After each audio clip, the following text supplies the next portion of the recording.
देखिए, पिछले दिनों सुप्रीम कोर्ट के 7 जजेस ने जो फैसला दिया है, जिसमें उन्होंने SC/ST वर्ग के लोगों को सब कैटेगराइजेशन की बात की है और इसी फैसले में क्रीमी लेयर की भी बात की गई है। भारत में SC समुदाय के लोगों के लिए आरक्षण बाबा साहब अम्बेडकर के पुनः पैक्ट के माध्यम से मिला था। बाद में पंडित जवाहरलाल नेहरू जी, महात्मा गांधी जी, इन्होंने वो जो रिजर्वेशन पॉलिसी है कि जिसको पुनः पैक्ट में मान्यता दी थी, वो कंटिन्यू किया गया। तरीके अलग अलग होंगे लेकिन उसको कंटिन्यू किया गया और हमारे भूतपूर्व प्रधानमंत्री हमारे जवाहरलाल नेहरू जी और महात्मा गांधी जी, देश के राष्ट्रपिता, इन्होंने जो तय किया वो उसी ढंग से लोगों को, एक खास करके दलित लोगों को, अस्पृश्य लोगों को ये देने का ये वायदा था, वो निभा रहे थे। लेकिन इसी के साथ साथ पॉलिटिकल रिजर्वेशन के साथ साथ एजुकेशन और हमारे एम्प्लॉयमेंट, इन दोनों में भी रिजर्वेशन का मुद्दा था। लेकिन अब SC/ST के लोगों को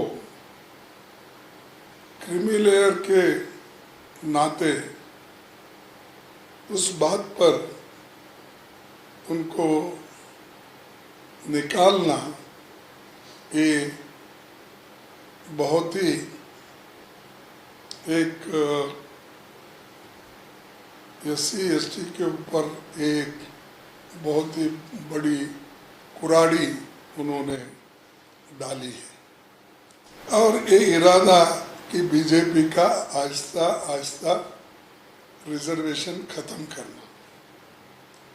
एक तरफ से सरकारी नौकरियां जो थी, उन नौकरियों को उन्होंने प्राइवेट प्लेयर्स को पब्लिक सेक्टर सौंप के खत्म कर रहे हैं।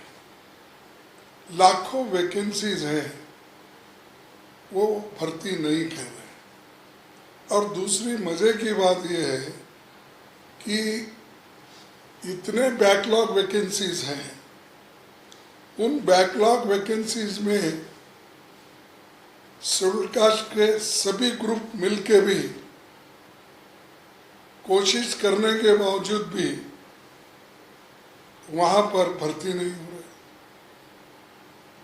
और किसी बड़े हुद्दे पे कोई शेड्यूल कास्ट का आदमी अभी भी नहीं है। तो इससे समझिए वो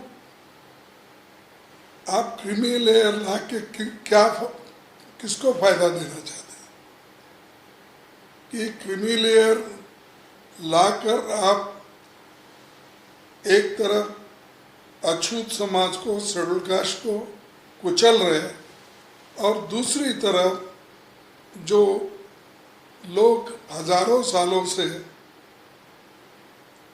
सभी चीजें एंजॉय किए हैं उनको दे रहे हैं। ये इसके लिए मैं ये कंडम करता हूँ और जो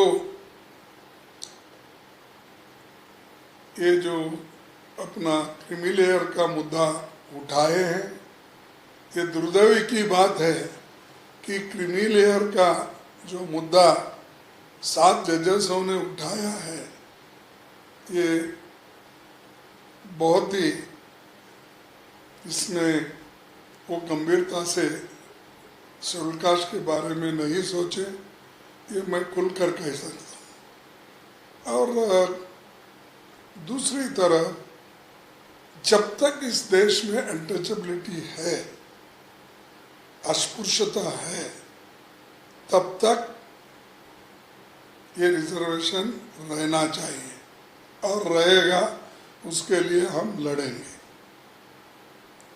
ये एक बहुत ही गंभीर बात है कि ये सरकार क्यों नहीं समझी और अदालत का फैसला भी मुझे बड़ा अचंभा दिखा। जो लोग रियल लाइफ में आज भी अनटचेबिलिटी फेस कर रहे हैं और बड़े बड़े हुद्दे पे जो लोग एससी के हैं, एसटी के हैं, डिस्क्रिमिनेशन है। पैसा अगर है तो ही ये होता, ऐसा नहीं। पैसा रहते हुए देयर इज ए डिस्क्रिमिनेशन। अब कोविंद साहब किसी मंदिर पे गए थे, मैं सुना उनको वहाँ आने नहीं दिया, यानी दूसरी जगह बिठाया। मुर्मा जी के साथ वैसा ही ट्रीटमेंट हुआ।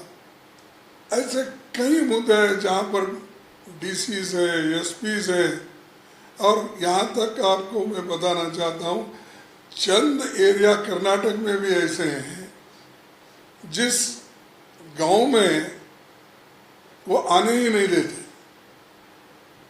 और उसका भुगतान एक बीजेपी के मिनिस्टर ने भोगा कि उसको अंदर आने ही नहीं दिए, रोक दिए, ये पर्टिकुलर कम्युनिटी।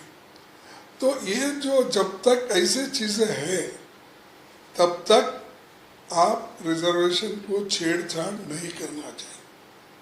और मैं ये अपील करूँगा कि सब लोग एक होकर इस जो फैसला है, क्रीमी लेयर का फैसला, इसको मान्यता नहीं देना चाहिए और इसको हमेशा हमेशा के लिए इसकी बात नहीं करना चाहिए। और बाकी चीज़ें जो है बारीकी में है, हम सब कैटेगराइजेशन का उसका इसका हम चर्चा कर रहे हैं इंटेलेक्चुअल्स को बिठा के, किस किस स्टेट में, क्योंकि हर एक स्टेट में शेड्यूल कास्ट की लिस्ट अलग अलग है और किस लिस्ट से किसको कितना फायदा होता है, कितना नुकसान होता है, ये बारीकी से सोच के आगे हम कदम उठाएंगे। और इसके बारे में राहुल गांधी जी भी सोच रहे हैं। उन्होंने बहुत से इंटेलेक्चुअल्स को बुलाया था, लॉयर्स को बुलाया था, सभी को बुला के हमारे ही घर में मीटिंग भी हो गई हो। तो आगे इसको किस ढंग से लेके चलना हम ज़रूर उसको करेंगे। शेड्यूल कास्ट के हिफाजत के लिए जो करना है वो ज़रूर करेंगे। और आज रिजर्वेशन रहते हुए भी हाई कोर्ट जजेस में नहीं है लोग, शेड्यूल कास्ट के लोग। सुप्रीम कोर्ट में तो नाम के वास्ते एक दो आते हैं और secretaries, principal secretaries, joint secretaries, इसमें भी कोई नहीं है। कहीं एकादा दुकादा बाय मिस्टेक आ जाता है। तो इतना सब बैकलॉग रख लेके तुम क्रीमी लेयर लगाते हो, तो ये कभी हम सहन नहीं करेंगे। इस अगर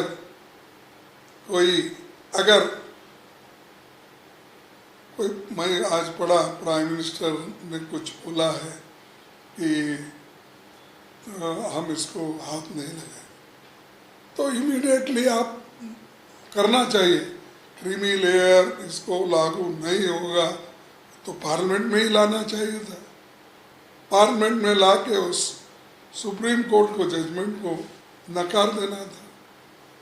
आपके पास तो 2 घंटे 3 घंटे में एक बिल बनती है। अब ये 10-15 दिन हो गए, इसके लिए तो आपके पास वक्त नहीं सोच समझ कर करने के लिए। ये इसके लिए हम सभी मिलके एक कंसल्टेशन कमेटी बनाए हैं, सब देखकर, और दूसरे NGO से भी हम मिलेंगे, उनकी राय भी लेंगे, सब लेकर आगे बढ़ेंगे। सर, कंसल्टेशन कमेटी की बात कर रहे हैं, आपकी कांग्रेस की है या पूरा इंडिया ब्लॉक के लोग हैं, जो पार्टियां हैं वो? नहीं, कांग्रेस पार्टी के लोग ये चाहते हैं कि दूसरे NGOs को भी इसमें इन्वॉल्व करें, उनसे पूछताछ करें। जो लोग 10, 20, 40, 50 साल से इस पे अभ्यास किए हैं, और कॉन्स्टिट्यूंट असेंबली के जो भी विचार है, उसमें जो डिस्कशन हुआ, उसमें डॉक्टर बाबा साहब अम्बेडकर ने क्या बोला, दूसरों ने क्या बोले, ये सब हमको देखना पड़ता है। इसके लिए ये कांग्रेस पार्टी सबकी राय लेके आगे बढ़ेगी।